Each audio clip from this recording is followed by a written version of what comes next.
नमस्कार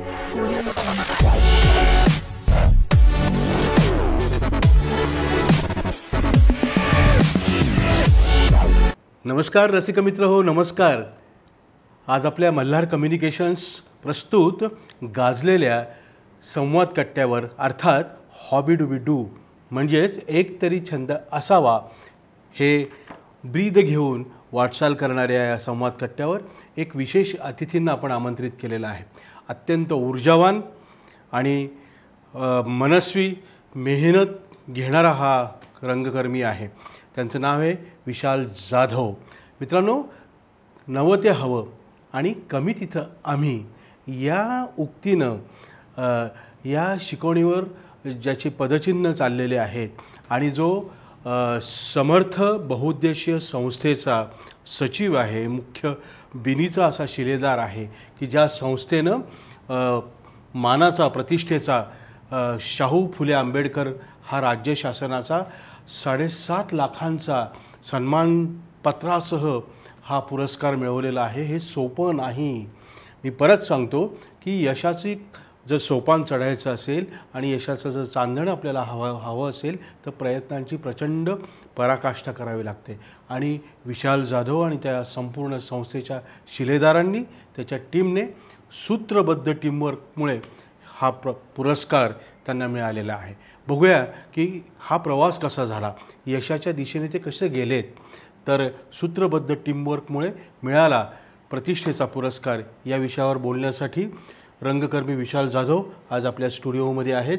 आत्ता आपला एपिसोड आहे 164 आणि 164व्या आमच्या या संवाद कट्ट्याच्या भागामध्ये विशाल, मनापासून सगळ्यात पहिलं तर तुझं स्वागत आणि प्रतिष्ठेचा पुरस्कार मिळाल्याबद्दल तू आणि अख्ख्या टीमचं, आमच्या मल्हार कम्युनिकेशनच्या संपूर्ण टीमच्या वतीनं मनापासून अभिनंदन. धन्यवाद सर, खूप खूप धन्यवाद तुमचे आणि मल्हार कम्युनिकेशन सगळ्या टीमचं. तुम्ही या ठिकाणी मला बोलवलं. खरं म्हणजे तुम्ही बोलताना आता उल्लेख केला की सूत्रबद्ध टीमवर्क आणि कमी तिथं आम्ही. आता म्हणजे माझी आणि आमच्या संस्थेची जी सुरुवात होती ती सुरुवात महाविद्यालयीन जीवन संपलं. म्हणजे नूतन मराठाला होतो. म्हणजे खरं तर माझ्या सगळ्या छोट्या मोठ्या ॲक्टिव्हिटीचे तुम्ही साक्षीदार आहातच. होय. अगदी महाविद्यालयीन स्पर्धा असो, युवारंग युवक महोत्सव असो, का महाविद्यालयाचं युवारचं इलेक्शन असो, ह्या सगळ्या गोष्टी तुम्ही फार जवळून बघितलेल्या आहे. पण महाविद्यालयीन जीवन संपलं आणि आम्ही दोघं-तिघं मित्रांनी संस्था स्थापन करण्याचं ठरवलं की आपण तर आपल्या आपल्या शैक्षणिक क्षेत्रामध्ये पुढे जातच आहोत. म्हणजे कॉलेज झालं, शिक्षण झालं, आता आपण नोकरी करूया, पण यासोबत आपल्याकडे एखादी संस्था हवी आणि त्या संस्थेमार्फत आपण काहीतरी ॲक्टिव्हिटी करायला हवी जेणेकरून आपला आणि आपल्यासोबत असलेल्या इतर जी मुलं आहेत यांचा व्यक्तिमत्व विकास व्हावा. अभिनयाच्या क्षेत्रात असो, नाट्य क्षेत्रात असो, गायन क्षेत्रात असो, या दृष्टीने संस्था स्थापन केली. आता संस्था स्थापन केल्यानंतर म्हणजे आता कुठली ॲक्टिव्हिटी जर चालवायची म्हटली तर त्याला सगळ्यात मोठं पाठबळ लागतं ते पैशांचं. सगळ्या गोष्टीचं सोंग करता येतं पण पैशाचं सोंग करता येत नाही. खरंय खरंय. योगायोग असं झाला तुमच्या सगळ्यांच्या आशीर्वादाने. महाविद्यालयीन जीवन संपला, मी स्पर्धा खेळत होतो, पण स्पर्धा चालू असतानाच मला नोकरीची संधी मिळाली. मी नोकरीला रुजू झालो. आमच्या संस्थेचेही इतर जे पदाधिकारी होते, अध्यक्ष वगैरे, उपाध्यक्ष, हेही जॉबला लागले. बरं, नुसतेच जॉबला लागले नाही तर आज आमच्या संस्थेचा जे संस्थापक अध्यक्ष आहे विजय कोळी, माझा फार जवळचा मित्र, हा मंत्रालयामध्ये माहिती जनसंपर्क अधिकारी म्हणून काम करतो. म्हणजे आम्हाला किंवा शिक्षण संपलं, आपण नाटक करतोय बस एवढ्यावर नाही. नाटक जर करायचं असेल, तुम्हाला कुठलीही ॲक्टिव्हिटी करायची असेल सामाजिक जीवनात, तर तुम्हाला तुमचं आर्थिक पाठबळ असणं किंवा तुमची आर्थिक तरतूद असणे ही प्रचंड गरजेची असते. त्यावरच तुम्ही पुढची वाटचाल करू शकता. हे डोक्यात ठेवलं आणि सुरुवात केली. वा वा वा. सुरुवातीला एकांकिका स्पर्धा, राज्यनाट्य स्पर्धा खेळायला सुरुवात केली आणि हे करत असताना एकलव्याप्रमाणे म्हणजे एकलव्याची भूमिका मी स्वीकारली की ठीक आहे, आपण पुण्या मुंबईला जाऊन कोणीतरी आपल्याला ट्रेन करेल, कोणीतरी आपल्याला शिकवेल की असं नसतं रे, असं करायचं, अभिनय असा नाही रे, तसा करायचा, प्रकाश योजना अशी नाही, अशी वापरायची, हे कोणीतरी शिकवेल, ही वेळ येऊ दिली नाही. स्वतः एकलव्याप्रमाणे इतरांची नाटकं बघायची, जे चांगलं आहे ते स्टोअर करून ठेवायचं, मिळालेल्या संहितेमध्ये आपल्यालाही असं कुठं वापरता येईल का, हा उद्देश डोळ्यासमोर घेतला आणि हळूहळू वाटचाल सुरू केली. अगोदर एकांकिकांना बक्षिसं मिळायला लागली, हुरूप वाढला, टीमचा हुरूप वाढला, कॉन्फिडन्स आला की आपण आता 2 अंकी नाटकही करू शकतो.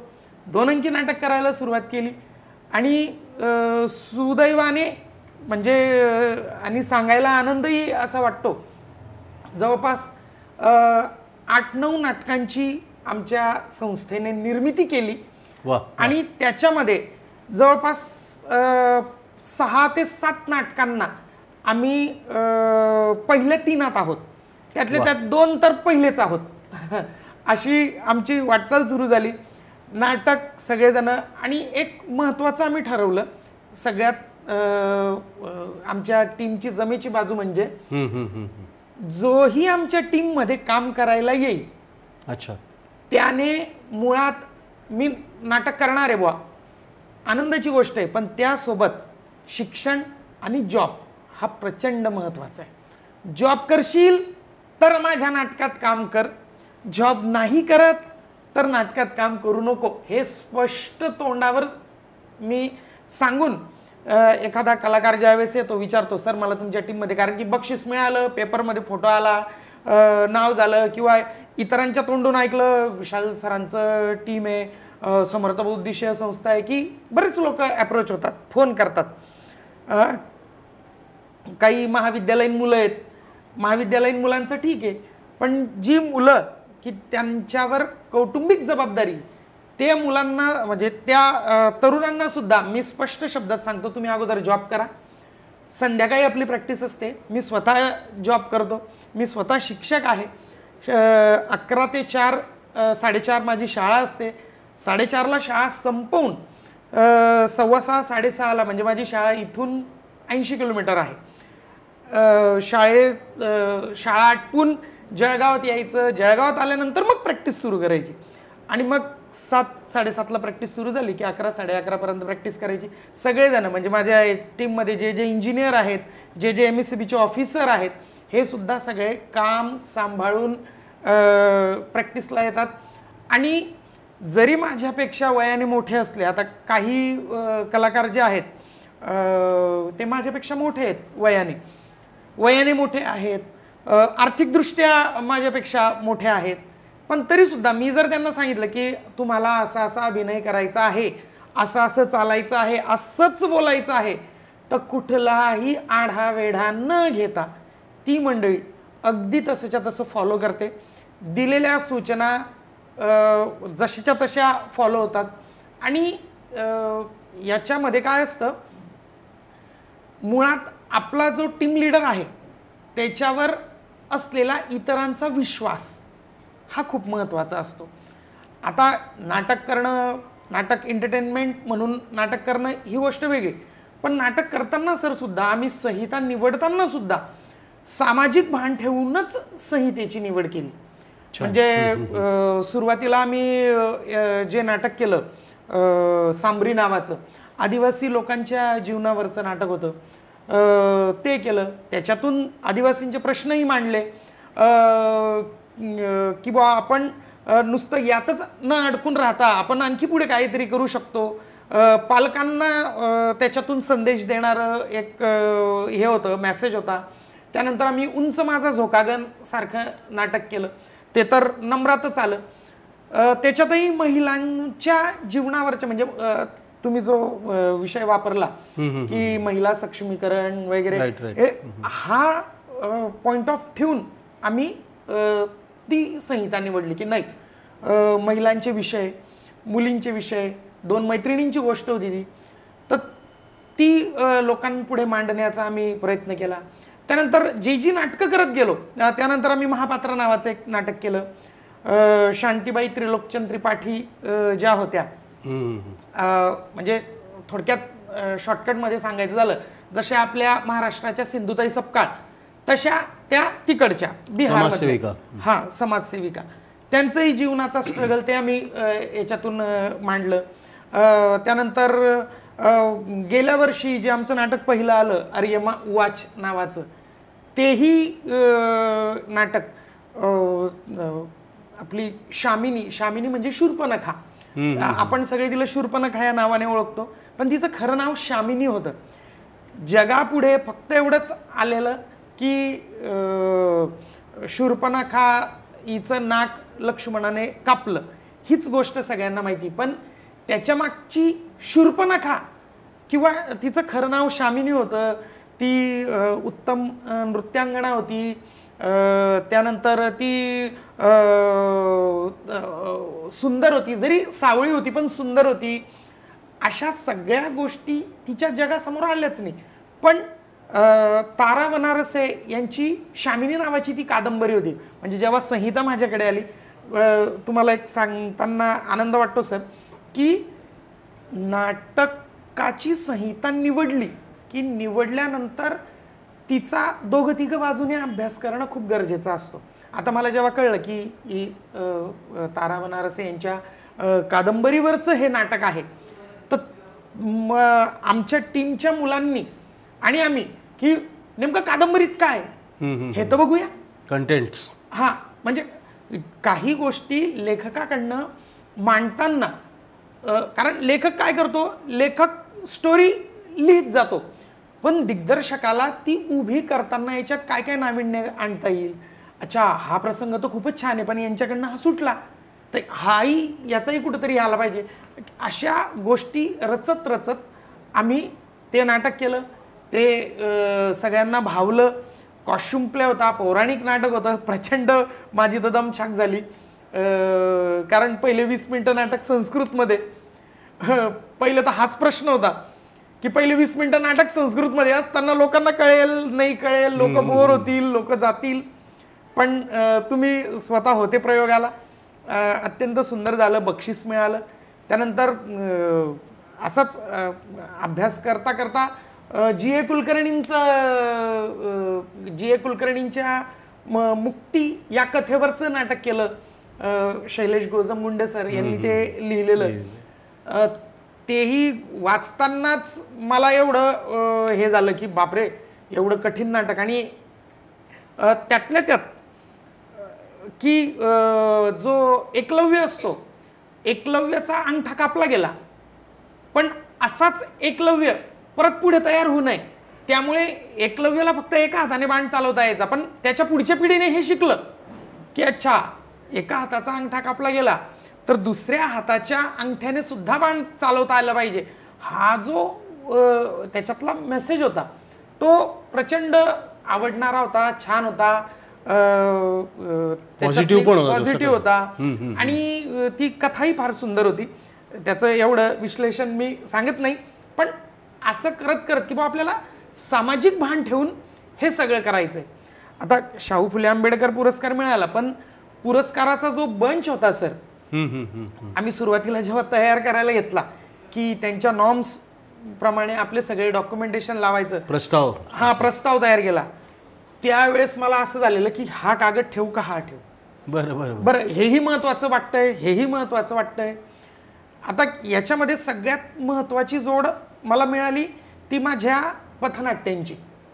कारण आपली जी समर्थ बौद्धिशीय संस्था आहे ही महाराष्ट्र शासनाचा जो शासन निर्णय कला पथकाचा, की या जिल्ह्यामध्ये या कला पथक संस्था काम करतील, त्याच्यात आपली संस्था ही दुसऱ्यांदा निवड झालेली आहे. म्हणजे पहिल्यांदाही झाली, ते 3 वर्ष संपले, नंतर निवड झाली, तेही आता 3 वर्ष या मिनिटाला संपलेली आहेत, आता परत पुढची निवड होईल.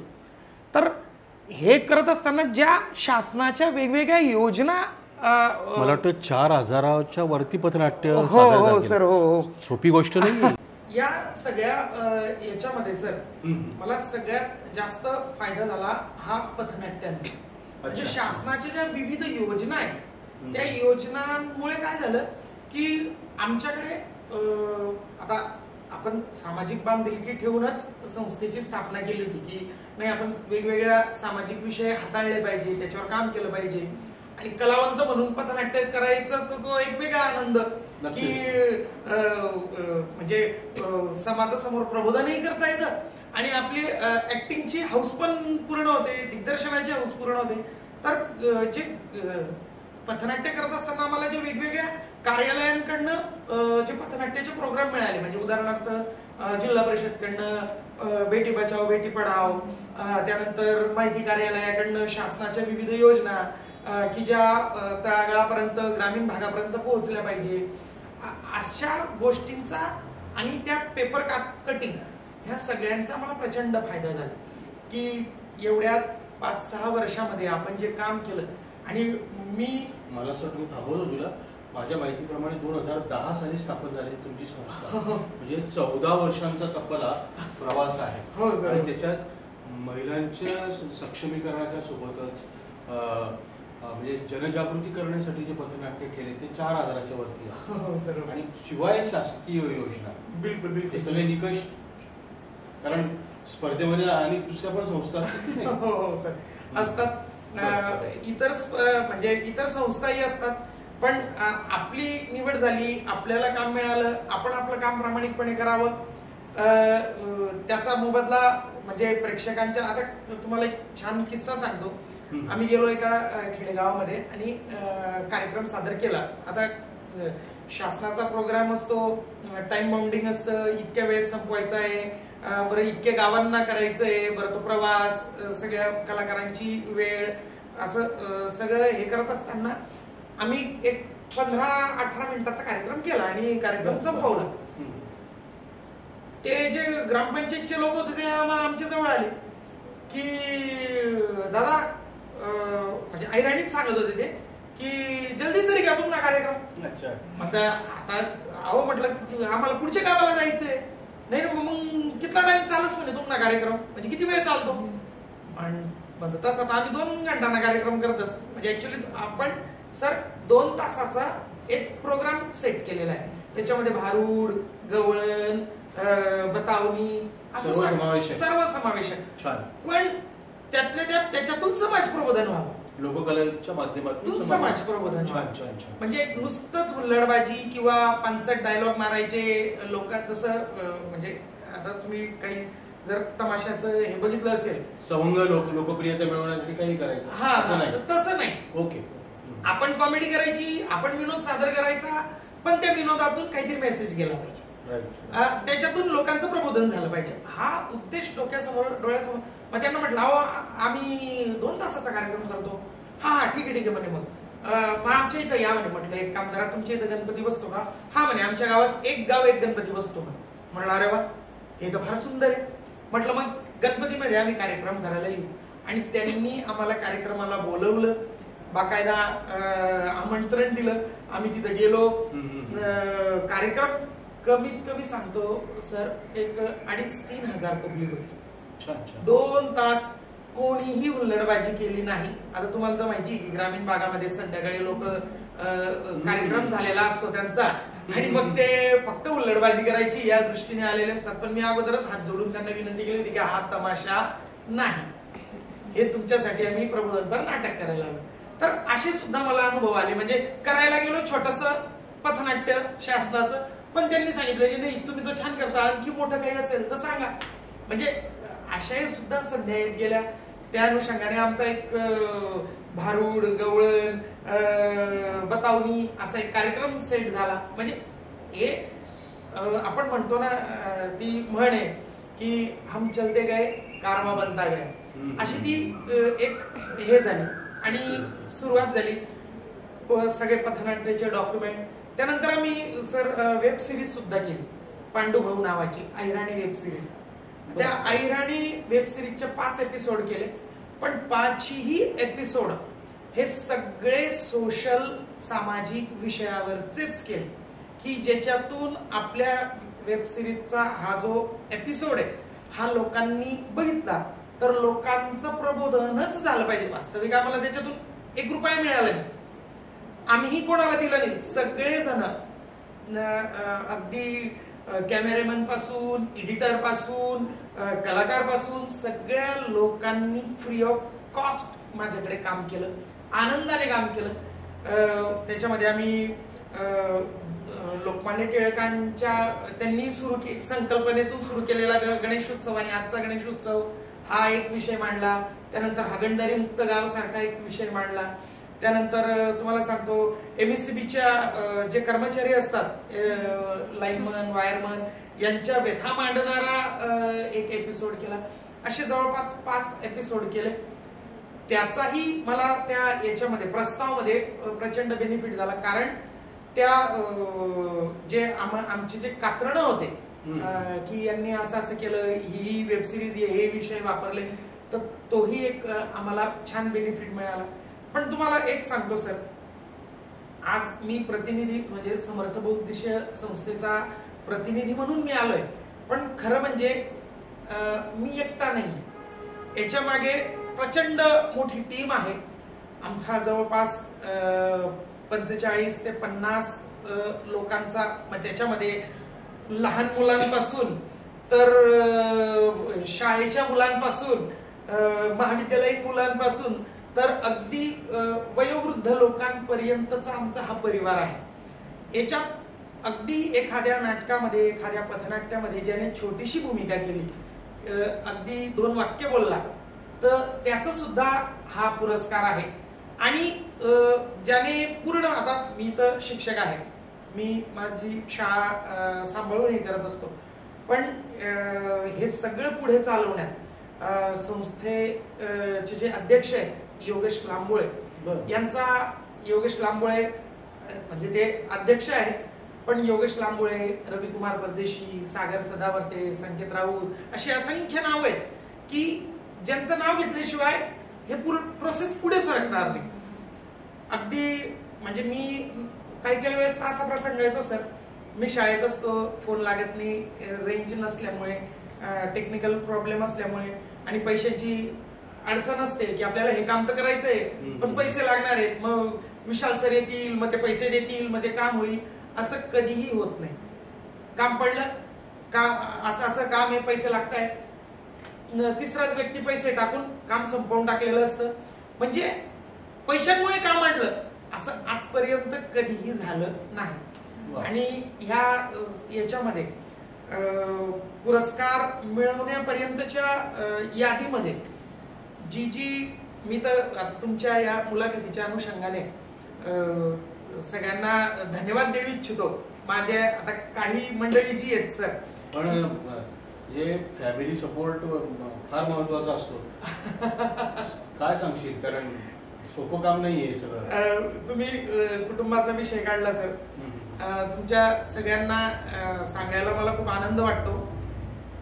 नाटक आपला मुलगा करतो असं जर घरच्यांना माहित पडलं तर ते प्रचंड शिव्या देतात. मुलाला म्हणजे त्याला तर ते पहिली गोष्ट ते करूच देत नाही, मुलगीचं तर आणखी वेगळंच. पण मी महाविद्यालयात असताना माझी ही परिस्थिती हीच होती. मलाही आई वडिलांकडनं प्रचंड की अरे कॉलेज कर, चांगले मार्क मिळव, नोकरी कर, हे होतं. हा पण सर त्यांचं आणि तुमचं हे असं सांगणं की परीक्षेकडे लक्ष द्या, बक्षीस मिळालं चांगली गोष्ट आहे, पण परीक्षेचं काय, हे तुमचं त्यावेळेस सांगणं सर. आणि आई वडिलांचं की पास झाला, चला आता पुढे काय, नोकरीचं काय, काही नाही, हे जे असतं हे आज मला कळतंय की याचे बेनिफिट्स काय.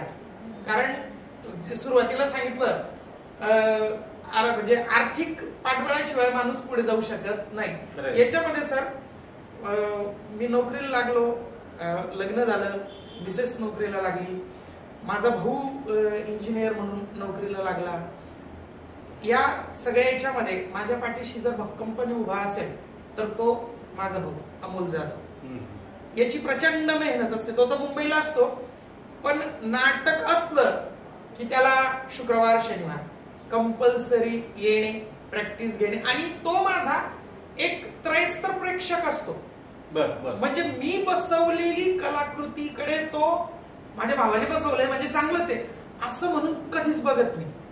तो सगळ्यात पहिल्यांदा तर अरे काय हे मला नाही पटलं, हे अरे हे असं मग असं काय नाही.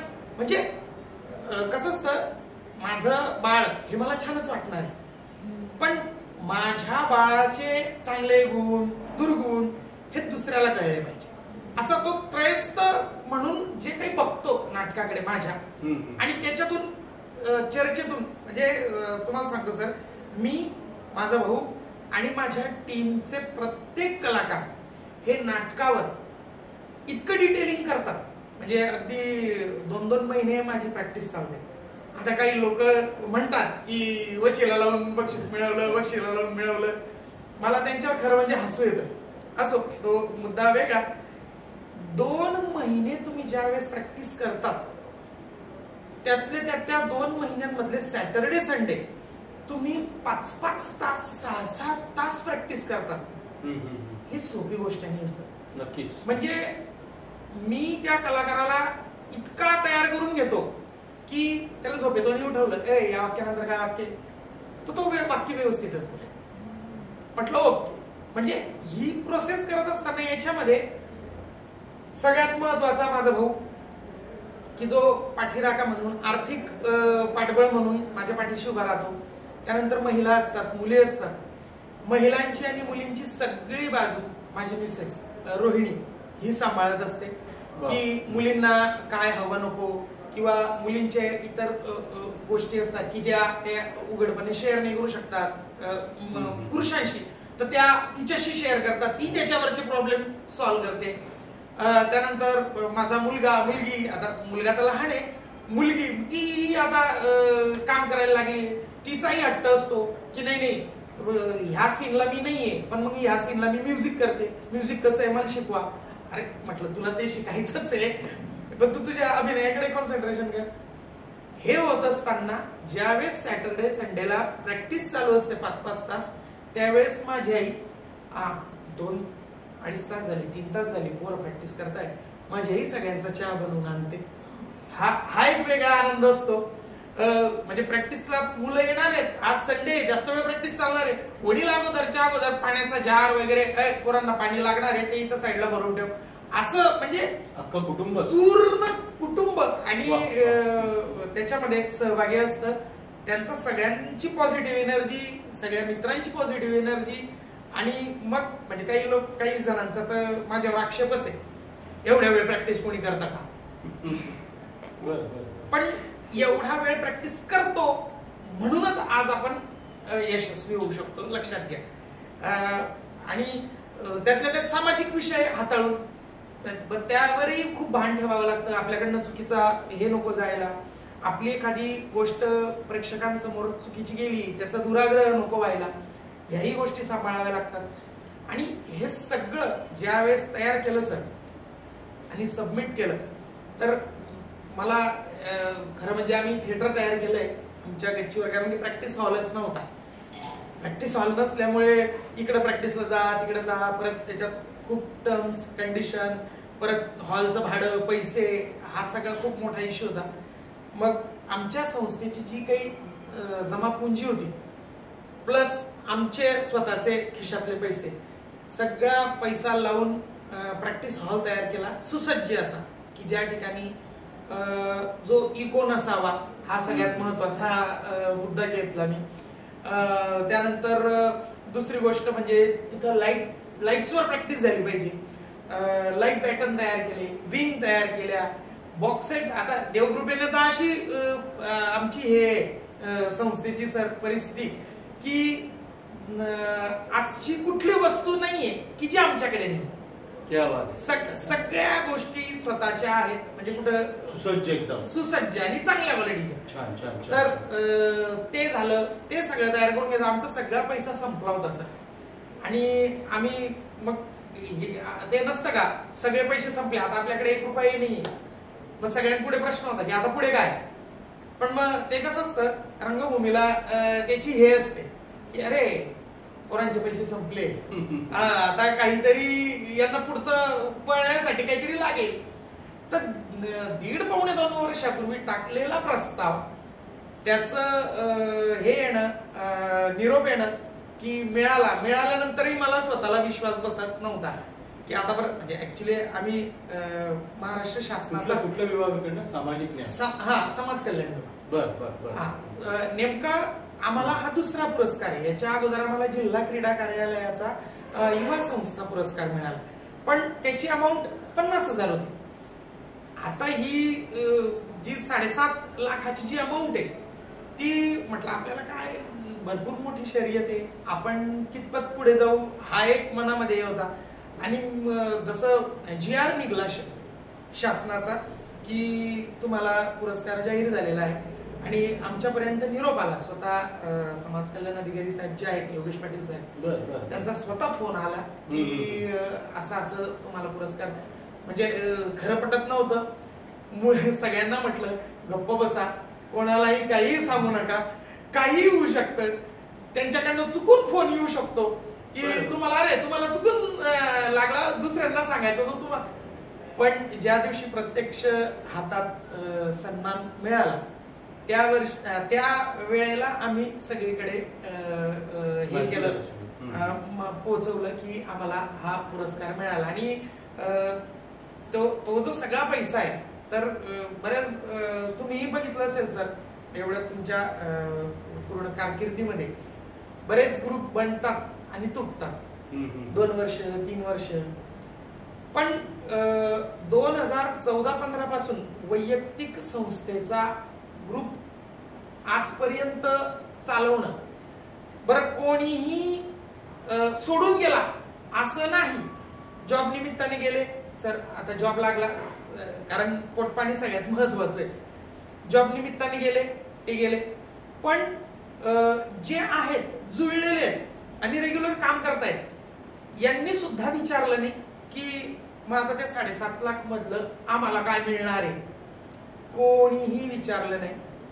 फक्त आपल्याला त्या पैशाचा योग्य सदुपयोग करायचा आहे, आपली ऍक्टिव्हिटी वाढवायची आहे, जेणेकरून आपण ज्या नॉर्थ महाराष्ट्र म्हणजे जळगाव, धुळे, नंदुरबार या 3 जिल्ह्यांमध्ये आपलं काम करत होतो, तर आता आपल्याला व्याप्ती वाढवावी लागेल. त्यानंतर काही जणांचं म्हणणं आहे की आता तुम्ही स्पर्धा जिंकली, एकदा जिंकलं काय आणि 10 वेळेस जिंकलं काय, बक्षीस ते बक्षीस असतं, आता तुम्ही पुढची पायरी करा. म्हणजे काहींचं म्हणणं आहे की तुम्ही आता पुढे सरका. आता त्याही दृष्टीने जरा हे चालू आहे की आपण नाट्य निर्मिती करू शकतो का व्यावसायिक रंगभूमीसाठी, त्याचंही जरा तशी संहिता शोधणे, कलाकार शोधणे, असं ते सगळं. बरं तो ताळमेळ बसेल का आपल्याकडनं, ह्या सगळ्या गोष्टी चालू आहेत. आणि पुरस्काराने आर्थिक पाठबळ खूप स्ट्रॉंग करून दिलं असं मला तुम्हाला प्रकर्षाने म्हणजे सांगावंसं वाटतं. नक्कीच. बरं बघ, हे करत असताना नाट्यकलेची आवड तर जोपासलीच एका बाजूला, दुसरी उल्लेखाची विशेष गोष्ट अशी की RR आबा हा जो सदाशिव अमरापूरकरांचा जे मराठी चित्रपट होता, तोही सामाजिक समस्येवर आधारित होता आणि उत्तम संदेश देणारा होता, पॉझिटिव्ह. तो एक्सपिरियन्स काय सांगा. बरं बघ विशाल, हा प्रवास झाला नाट्यकलेच्या संदर्भातला आणि या कलेमुळे प्रतिष्ठेचा पुरस्कार पण आपल्या संस्थेला प्राप्त झाला. पण चित्रपटाची सुद्धा संधी तुला मिळाली आहे. म्हणजे सदाशिव अमरापूरकरांचा RR आबा जरा थांबा या सामाजिक समस्येवर आधारित असलेला चित्रपट होता, त्याच्यातही तू चांगली भूमिका निभावलेली. तो अनुभव कसा होता. म्हणजे कधीही विचार केला नव्हता की आपण पथनाट्य आणि एकांकिका नाटक करत असताना आपल्याला कोणीतरी चित्रपटातही घेईल, असं कधीच विचार केला नव्हता. युथ फेस्टिवलच होतं त्यावेळेस, सगळी युथ फेस्टिवलची गडबड आणि मी UR त्यावर्षी. म्हणजे सगळ्यांचं टेन्शन माझ्यावर आणि तुमच्यावर, आपण 2घच जण होतो. आणि निरोपाला तुम्हालाच आला होता वाटतं, श्रीपाद जोशी सरांचा फोन आलेला तुम्हाला. आणि मी तुम्हाला नाही म्हटलेलं की सर मी काही ऑडिशनला येत नाही, पण तुम्ही जबरदस्ती घेऊन गेले. पण ती तिथं त्यावेळेस दिलेली स्क्रीन टेस्ट सगळ्यांची झाली आणि माझी शेवटची स्क्रीन टेस्ट होती, सेकंड लास्ट असेल मी. आणि नंतर त्यांनी 1 तासाभरात जाहीर केलं की या व्यक्तींचं सिलेक्शन झालं, त्यांनी उद्याला परत या. आणि त्यात माझं नाव होतं. मी तर शॉकच होतो. म्हणजे पथनाट्यवाल्या मुलाला काय नाही, पहिले तर निगेटिव्हिटीच की आपल्याला काय घेणार आहेत ते, पण ते घेतलं. दुसऱ्या दिवशी स्क्रीन टेस्ट अतिशय उत्तम झाली. ज्या रीमा अमरापूरकर होत्या, सदाशिव अमरापूरकर साहेबांच्या कन्या, त्यांनी सिलेक्शन केलं. दुसऱ्याही दिवशी त्यांना परफॉर्मन्स जो होता तो आवडला. आणि अत्यंत महत्त्वाची वामन नावाची भूमिका मला दिली. तो अनुभव म्हणजे माझ्यासाठी तो वर्कशॉपच होतं. आपल्याला असं वाटतं नाटकाचा एकदाचा सेट लागला की नाटक संपल्यावरच तो सेट निघतो. तिथं तो वाक्याला सेट लागायचा. परत लाइटिंग चेंज, 2 वाक्यानंतर परत लाइटिंग चेंज, 2 वाक्यानंतर परत सेट चेंज. अरे बापरे म्हटलं हे काय. पण अच्छा हे असं असतं का, हे तिथं शिकायला मिळालं. म्हणजे ज्या गोष्टी आपण चित्रपट बघतो आणि त्या आपल्याला खूप सोप्या वाटतं की हे काय बंडल बनवलं हां, पण त्याच्या मागे त्या दिग्दर्शक, ती पूर्ण युनिटची काय मेहनत असते हे आपण स्वतः ज्यावेळेस ते बघतो त्यावेळेस आपल्याला कळतं. आणि छान अनुभव राहिला, तिथून शिकायला मिळालं. त्याच तिथून मिळालेल्या शिदोरीवरच मी आमची जी पांडुभाऊ वेब सिरीज होती, जे 5 एपिसोड केले, ती त्या शिदोरीवरच केले की अच्छा हे असं असतं का, अच्छा लॉंग शॉट असा घेतात का, 2 शॉट असा घेतात का, OS असा घेतात का. म्हणजे ह्या ज्या सगळ्या गोष्टी होत्या ह्या मला तिथून शिकायला मिळाल्या. आणि मी तर अमरापूरकर साहेबांचे मी धन्यवाद देतो. सर आज नाही आहेत आपल्यात. आणि रीमा अमरापूरकर मॅडमांचाही खूप खूप मी ऋणी आहे की ते मला सांगायचे विशाल बैस इथं, हे बघ हे असं असतं. म्हणजे ते हक्काने शिकवायचे. आणि ते शिकवलेलं जे आहे ते कुठेतरी आपल्याला आज मी नाटक करत असताना दिग्दर्शक म्हणून कुठेतरी कामात येतं. वेब सिरीजचा मी ज्यावेळेस एपिसोड बनवत होतो त्यावेळेस अरे मॅडम पण असं सांगायचं बरं, अरे ते लोक पण असं करायचं बरं, आपण पण असं करून बघूया. हा जो म्हणजे दृष्टिकोन हा मला तिथून जास्तीत जास्त मिळाला. आणि त्यानंतर मग परत आपलं नाटक सुरू. आता चित्रपट झाला, आपल्याला तर काही इंडस्ट्रीमध्ये जायचं नाही आहे. शिक्षण झालं, नोकरी झाली, तेव्हा मी महाविद्यालयात होतो. नोकरी लागल्यानंतर परत एक सुवर्ण चान्स मिळाला. झी टॉकीजचा सुबोध भावेंसोबत पुष्पक विमान जो चित्रपट आहे त्याच्यातही छोटीशी भूमिका करायचा चान्स मिळाला. ती भूमिका सुंदर केली. म्हणजे 2 सीन, परत एक गाणं सुबोध भावेंसोबत, तो एक छान अनुभव होता. त्यानंतर 1 नंबरचा ढ नावाचा चित्रपट त्याच्यात काम केलं. तीही संधी छान होती. म्हणजे याच्यातून मला जे शिकायला मिळालं ते मी माझ्या ॲक्टिव्हिटीमध्ये इम्प्लिमेंट करत असतो की नाही हे आपण पण करू शकतो, आपण पण ह्या गोष्टी मांडू शकतो. असं तो चित्रपटाचा म्हणजे आपल्याला म्हणजे मला तर काही त्याच्यात करिअर नाही करायचं आहे, पण आलेली संधीचं सोनं केलं एवढंच झालं. क्या बात. खरं तर रसिक मित्रांनो, ही संवाद यात्रा थांबू नये असं मनापासून वाटतंय, पण तरीसुद्धा वेळेची मर्यादा असल्यामुळे आपण या ठिकाणी थांबूया. मी आपल्या सगळ्यांना आवाहन करीन की आमच्या ह्या हॉबी डुबी डू या चॅनलला लाईक करा, सबस्क्राईब करा आणि आपल्या प्रतिक्रिया आमच्यापर्यंत जरूर पोहोचवा.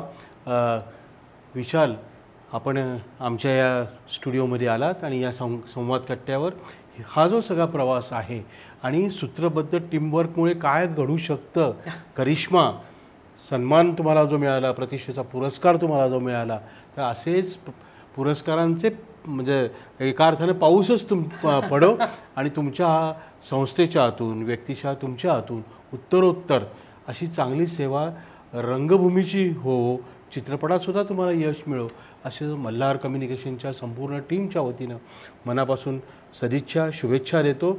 आणि इथे येऊन संवाद कट्ट्यावरून आलात, व्यक्त झालात त्याबद्दल तुम्हाला धन्यवाद सुद्धा देतो. या ठिकाणी आपण थांबूया. धन्यवाद. धन्यवाद सर. मला तुमचं म्हणजे तुम्ही माझ्यासारख्या एका छोट्या कलाकाराला आणि आमच्या संस्थेच्या ॲक्टिव्हिटीला मिळालेल्या सन्मानाच्या आणि सगळ्या प्रवास हा आपल्या मल्हार कम्युनिकेशन यांच्या हॉबीडोबीडू या ग्रुप अंतर्गत मांडण्याची इथं मला संधी दिली, बोलवलं, व्यक्त व्हायला हे दिलं. कारण बरेच जण असतात की अच्छा हे झालं का, हे काय असं होतच असतं, हे काय वशिलेबाजी, हे असं असे म्हणणारे भरपूर आहेत. पण कौतुकाची थाप पाठीवर देणाऱ्यांचीही संख्या भरपूर असते आणि त्याच काय म्हणता पाठीवर मिळालेल्या जी थाप आहे त्याचंच आम्ही ऊर्जा म्हणून पुढे आमच्या वाटचालीसाठी उपयोग करत असतो. त्यामुळे सगळ्यांचे खूप खूप धन्यवाद. मला या ठिकाणी बोलवलं त्याबद्दल धन्यवाद.